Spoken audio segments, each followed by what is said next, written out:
Xo'p, fe'llarning tuzilishiga ko'ra turlari.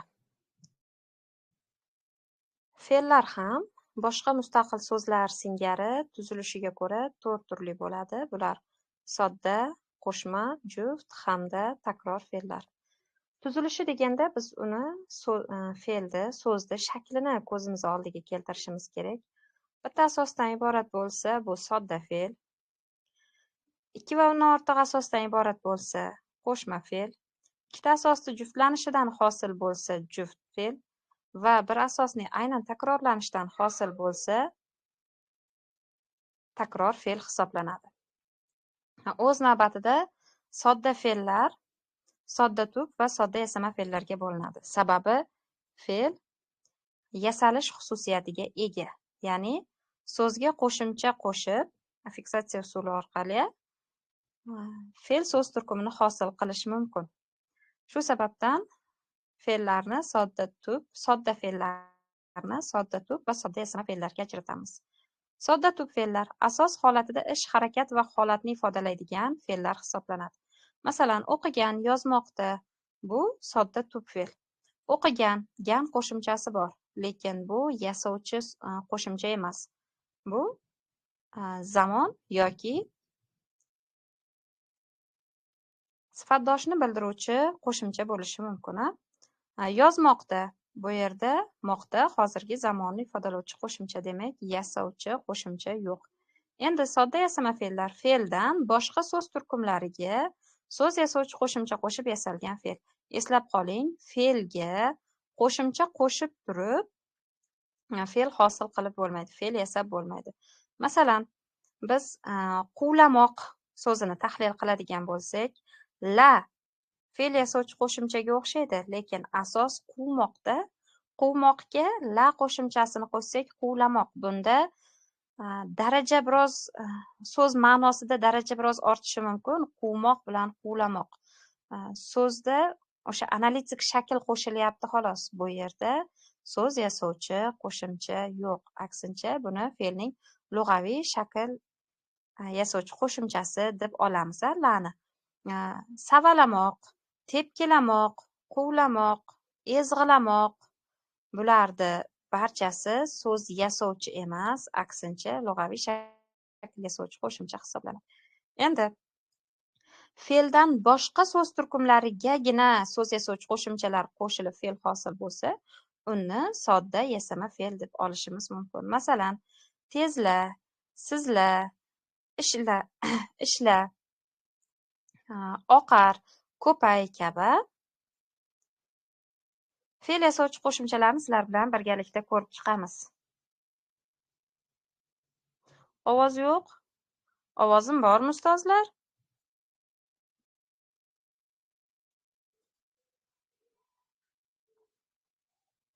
Ovoz menda yaxshi. Ovoz bormi yoki yo'qmi? Ovoz yo'q deb yozib yuboribsizlar. Ovoz bor. Davom etaveramiz bo'lmasa. Xo'p. Fe'l yasovchi qo'shimchalarni ko'rib chiqamiz. La, gul, gulla, illa, chir, chirilla, lash. Lash qo'shimchasiga ahamiyat beramiz. Bu murakkab qo'shimcha hisoblanadi. Ya'ni la plus sh qo'shimchasidan qo'shilmasidan hosil bo'lgan bu lash qo'shimchasi. So'z yasovchiligini qayerdan ajratamiz? Qarang, salomlash. Lashni ikkiga bo'lib ko'ramiz. Salomla, salomlash. Salomla degan so'z yo'q. Demak, bu yerda lash degan murakkab qo'shimcha bor. Lanam xuddi shunaqangi faxrlan, ikkilan so'zlarida faxrla, ikkila degan so'z yo'q. Ikkiga bo'lib ko'rganimizda so'z ma'nosi chiqmasa, demak u murakkab qo'shimcha hisoblanadi. R-ar, qisqar, ko'kar. Sira, sensira, tusira. I, boyi, garangsi. Ye-ay, qoray, kuchay. Ka, iska, iq, yo'liq. Si, garangsi. Lan, faxrlan. Ira, yarqira. A, o'yna. Sa, suvsa. Ik, birik. Ir, gapir. Ot, yo'qot. It, berkit, ra, ho'ngra. So'z fe'l yasovchi qo'shimchalarni skrinshot qilib ham olishlar mumkin. Yodlab olsalaring, matn tarkibida o'sha yasama fe'llarni topishlaring oson bo'ladi. Oson. Asos qo'shimchaga ajratamiz. So'z ma'nosi o'zgarib, fe'lga aylanadigan bo'lsa, demak, u fe'l yasovchi qo'shimcha hisoblanadi.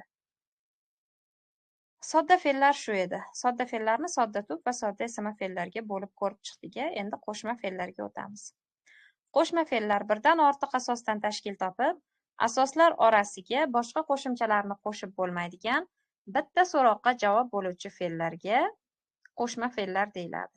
Ahamiyat bering, bitta so'roqqa javob bo'lishi kerak. Hop. Qo'shma fe'llar ikki xil bo'ladi. Ot plus fe'l tipida va fe'l plus fe'l tipida.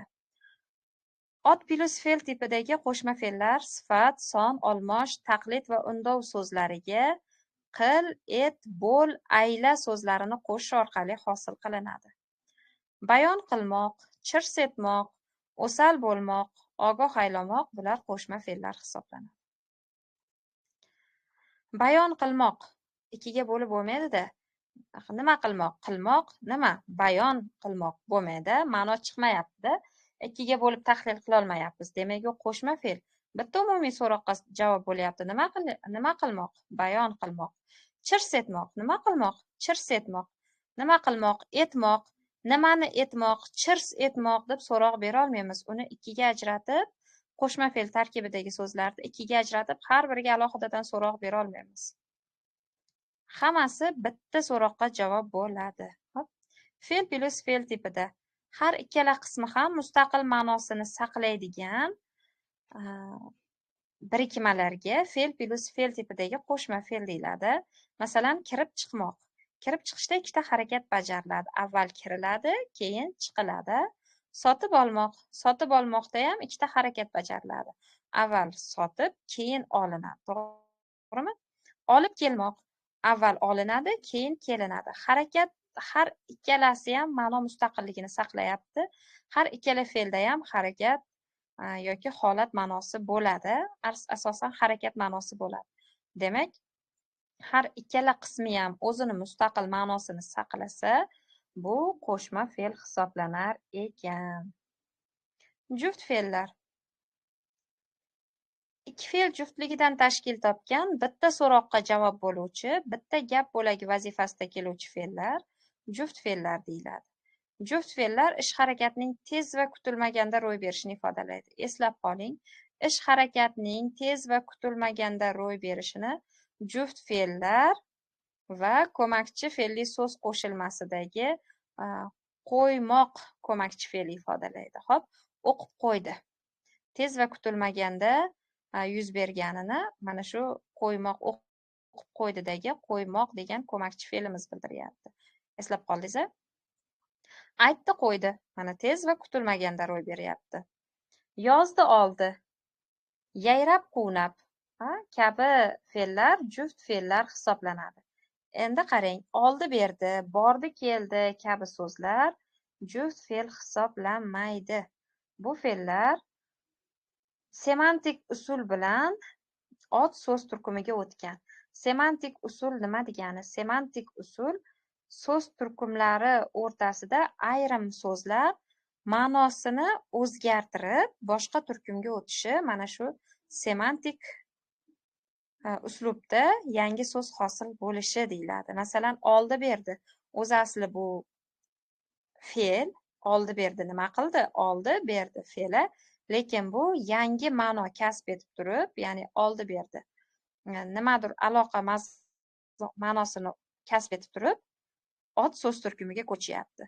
Bordi, keldi. Bordi, keldi. O'zi asli fe'l. Lekin ma'nosi qarindosh urug'chilik, tanish-bilishchilik degan so'zga ma'noga o'zgarib turib, ya'ni semantik usulda sema ma'no degani ot so'z turkumiga ko'chyapti. Bunaqangi qilib yangi so'z yasalishi ham bor. Biz abituriyentlik davrimizda shu so'z yasalishini 5 xil usulini o'rgangan edik. Affiksatsion usulda so'zga qo'shimcha qo'shib, kompozitsion usulda so'zga so'z qo'shib, keyin semantik usulda ma'no ko'chish orqali mana shu so'z turkumlarida so'zlarni ko'chishi bo'ladi semantik usulda. Keyin abbreviatsiya usulida, ya'ni abbreviatura. Bu usulga o'sha paytda ham yangi so'z sifatida qaralmasdi, hali ham yangi so'z qaralmaydi, lekin so'z yasalishi degan mavzuni ichida o'rganardik. Va yana bittasi esimdan chiqib qolgan ekan. Xo'p. Juft fe'llar shular ustozlar. Takroriy fe'llar. Asosni takrorlash yo'li bilan hosil bo'lgan fe'llarga takroriy fe'llar deyiladi. Masalan, yig'lab-yig'lab, kula-kula, o'ynay-o'ynay, kuydirgani-kuydirgan. Bular asosni aynan takrorlash orqali hosil bo'lyapti va bunday fe'llarga takror fe'llar deyilyapti. Ko'makchi fe'lli so'z qo'shilmasi. Ko'plarning og'riqli nuqtasi bo'lgan mavzuga yetib keldik. Ko'makchi fe'lli so'z qo'shilmasi nima? Fe'l plus fe'l tipidagi birikuv bo'lib, yetakchi fe'l bilan ko'makchi fe'lning qo'shilishidan hosil bo'lgan birikmaga KFSQ deyiladi. KFSQ ko'makchi fe'lli so'z qo'shilmasi yoki buni ikkinchi nomi harakat tarzi ham deyiladi. Qarang, sizda savolda, variantda harakat tarzi berilgan xatoni aniqlang yoki bo'lmasam ushbu gapda harakat tarzi ishtirok etgan degan savol variant ko'radigan bo'lsangiz, harakat tarzi bu ko'makchi fe'lli so'z qo'shilmasi. Sababini tushuntirib ketaman. Ko'makchi fe'lli so'z qo'shilmasida asosan ma'no, mazmun yetakchi fe'l orqali ifodalanadi. Ko'makchi fe'l esa unga turli qo'shimcha ma'nolar yuklaydi.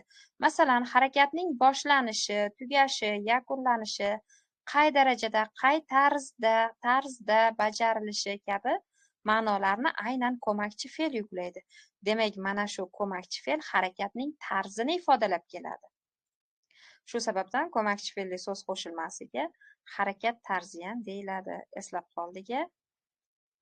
Xo'p, ketdik. O'qib chiqdi, o'qib bo'ldi, o'qiy boshladi, o'qib qo'ydi, o'qib yubordi, o'qib turdi, o'qib ko'rdi. Bu so'zlarning bari umumiy o'qidi degan ma'noni ifodalaydi.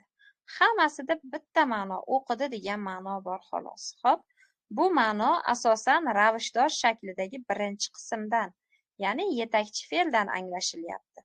Ikkinchi qism esa unga turli qo'shimcha ma'nolarni yuklayapti. Masalan, o'qib chiqdi. Asosiy ma'no o'qidi. To'g'rimi? Nigora o'tgan kunlar romanini o'qib chiqdi. Nigora o'tgan kunlar romanini o'qidi. Asosiy ma'no o'qidi. Endi mana shu yerdagi o'qib degan fe'limiz, ya'ni ravishdosh shaklidagi fe'l yetakchi fe'l hisoblanadi. Chiqdi fe'li esa ko'makchi fe'l hisoblanib, unga turli qo'shimcha ma'nolarni yuklaydi. Chiqdi bu yerda harakatning tugallanganini bildirib kelyapti. Ovoz bor ekan-ku ustozlar. Menda ovoz bor. Kimda ovoz yo'q? Ovoz bor. Bo'ldi. Demak, birinchi qism yetakchi fe'l, ikkinchi qism ko'makchi fe'l hisoblanadi. Yetakchi fe'ldan ma'no anglashiladi, asosiy ma'no. Ko'makchi fe'l esa unga qo'shimcha ma'nolar yuklab keladi. Davom etamiz. Yetakchi fe'l ko'makchi fe'lni qabul qiluvchi ravishdosh shakli. Yetakchi fe'l ravishdoshning a, y, b, ib shakllarida bo'ladi. Masalan, yoza olmoq, bu yerda yoza yetakchi fe'l va u ravishdoshning a shaklida turibdi. Olmoq ko'makchi fe'l. O'qiy boshlamoq, o'qiy bu yerda yetakchi fe'l, ravishdoshning y shaklida turibdi. Boshlamoq ko'makchi fe'l. O'qib tashlamoq, o'qib yetakchi fe'l, ravishdoshning b shaklida turibdi. Tashlamoq ko'makchi fe'l. Aytib yubormoq, aytib yetakchi fe'l, ravishdoshning ib shaklida turmoq esa ko'makchi fe'l hisoblanadi. Ko'makchi fe'l o'z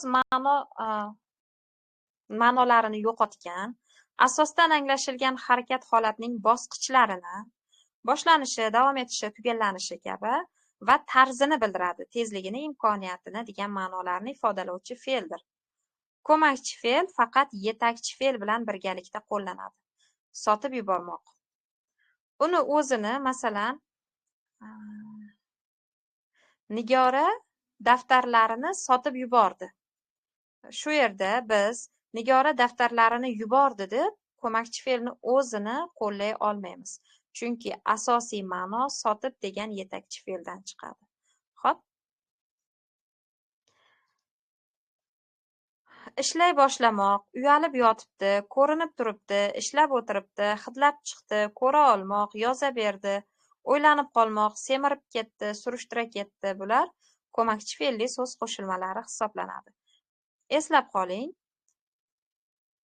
Hech qaysi fe'l faqat ko'makchi fe'l bo'ladi degan fe'l yo'q. Nima debdim? Xullas, faqatgina ko'makchi fe'l bo'lish uchun onasidan dunyoga kelgan fe'l yo'q. Masalan, ishlay boshlamoq. Shuni har ikkisini alohida ajratadigan bo'lsak, boshlamoq degan fe'lda o'zini ma'nosi bor. Lekin bu ko'makchi fe'lli so'z qo'shilmasi bo'lib, yetakchi fe'lga birikkanda boshlamoq degan fe'l o'zini ma'nosini yo'qotadi. Yo bo'lmasa yoza olmoq fe'lini oladigan bo'lsak, yoza olmoq bu yerda yozadi degan ma'no chiqadi. Olmoq yerdan yoki biror joydan biror bir buyumni qo'lga ushlab olmoq. Bu olmoq degan harakatni ifodalovchi ma'no.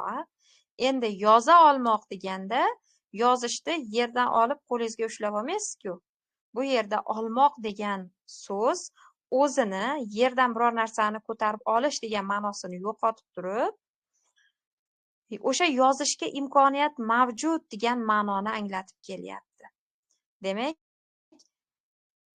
onasidan faqat ko'makchi fe'l bo'lish uchun dunyoga kelgan so'z yo'q ekan. So'zlar ma'no mustaqilligini yo'qotib turib, yetakchi fe'lga birikib, ko'makchi fe'lli so'z qo'shilmasiga aylanishi mumkin ekan. Endi qarang, fe'lni, mustaqil fe'lni, qo'shma fe'lni va ko'makchi fe'lli so'z qo'shilmasini bir-biridan farqini ko'rib chiqamiz. Iskandar arrani qidirib tomga chiqdi. Bu yerda yuqoriga ko'tarilib chiqmoq, ko'tarilmoq degan ma'noni bildiryapti. Arrani qidirib tomga chiqdi. Pastdan tepaga chiqdi degan ma'no bor. Ham chiqdi fe'lini o'zini asosiy ma'nosi. Sof, haqiqiy ma'nosi shu. Qo'shma fe'l bo'lganda, ustoz nazorat daftarlarini olib chiqdi. Biror bir joydan olib, xonadan olib, eshikka qaytib, ko'chaga yoki kelgan joyga qaytib chiqyapti. Bu yerda ham biror bir joyga kirish va chiqish degan ma'no anglashilyapti. Bunda qo'shma fe'l bo'lyapti.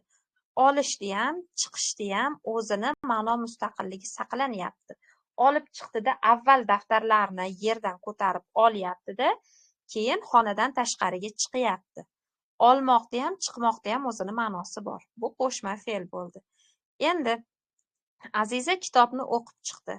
Bunda Aziza kitobni o'qidi. Asl ma'no o'qidi. O'qiyapti, lekin hech qayerga chiqqani yo'q. Biz mana shundan so'zni qo'shma fe'l yoki KFSQ ekanligini ajratib olishimiz mumkin. Bu yerda chiqmoq ko'makchi fe'li harakatning to'la yakunlanganini bildiryapti. Yuqoriga chiqmoq yoki tashqariga chiqmoq degan ma'noni anglatmayapti. Chiqmoq fe'lini o'zini ma'nosini bildirmayapti-da. Yetakchi fe'lga birikib, unga qo'shimcha tarzda harakatni to'la yakunladi degan ma'noni bildirib kelyapti. Ayrim ko'makchi fe'llarning ma'nolarini ko'rib chiqamiz. Masalan, boshlamoq fe'li harakatning boshlanishini bildiradi. O'qiy boshlamoq.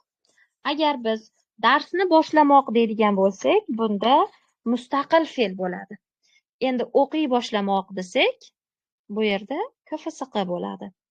Olmoq harakatni bajarishga imkoniyat mavjudligini bildiradi.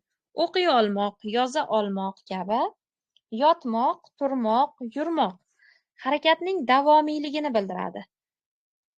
O'qib yotibman, ko'rib turing, ishlab yuribmiz kabi. O'qib yotibman deganda o'qib faqat yotmaydi-ku.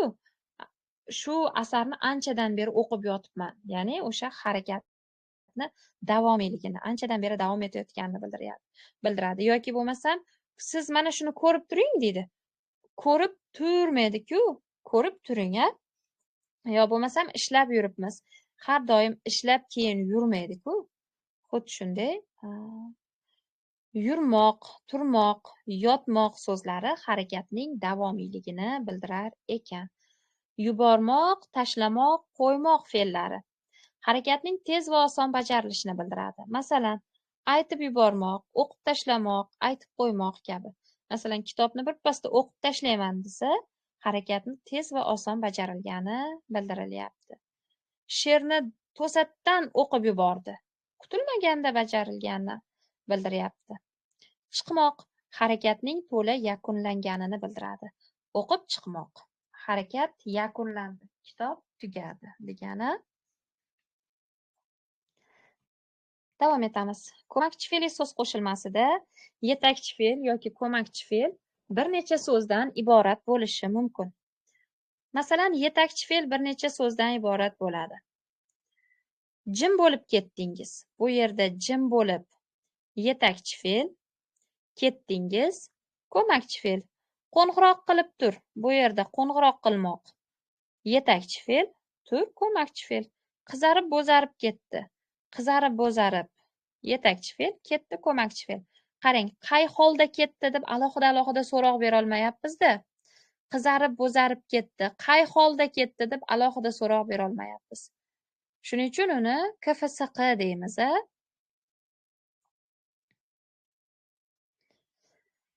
Xo'p, ko'makchi fe'l bir necha so'zdan iborat bo'lishi mumkin. Indamay netmay qo'ya qoldi. Bunda har ikkalasi bir nechta so'zdan iborat bo'lib qoldi. Indamay netmay yetakchi fe'l ham ikkita so'z, qo'ya qoldi ham ikkita so'zdan iborat bo'lyapti. Aytib berib tura qol. Aytib yetakchi fe'l bo'lyapti, berib tura qol ko'makchi fe'l bo'lib kelyapti. Ko'makchi fe'lli so'z qo'shilmasiga qo'shimchalarning qo'shilish tartibi bor. Nisbat va bo'lishsizlik shakllari yetakchi fe'l tarkibida ham, ko'makchi fe'l tarkibida ham kelishi mumkin. Masalan, o'qib chiqildi. Nisbat, il, majhul nisbat. Ko'makchi fe'l. Yedirib qo'ying. Dir, orttirma nisbat. Yetakchi fe'l tarkibida.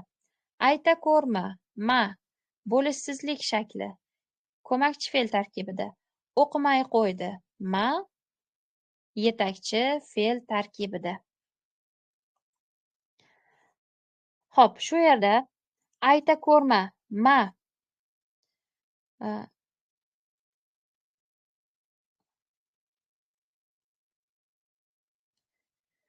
ko'makchi fe'lga ham qo'shilyapti, o'qimay bo'lishchi fe'lga ham qo'shilyapti. Esimga tushib qolganda aytib ketaman.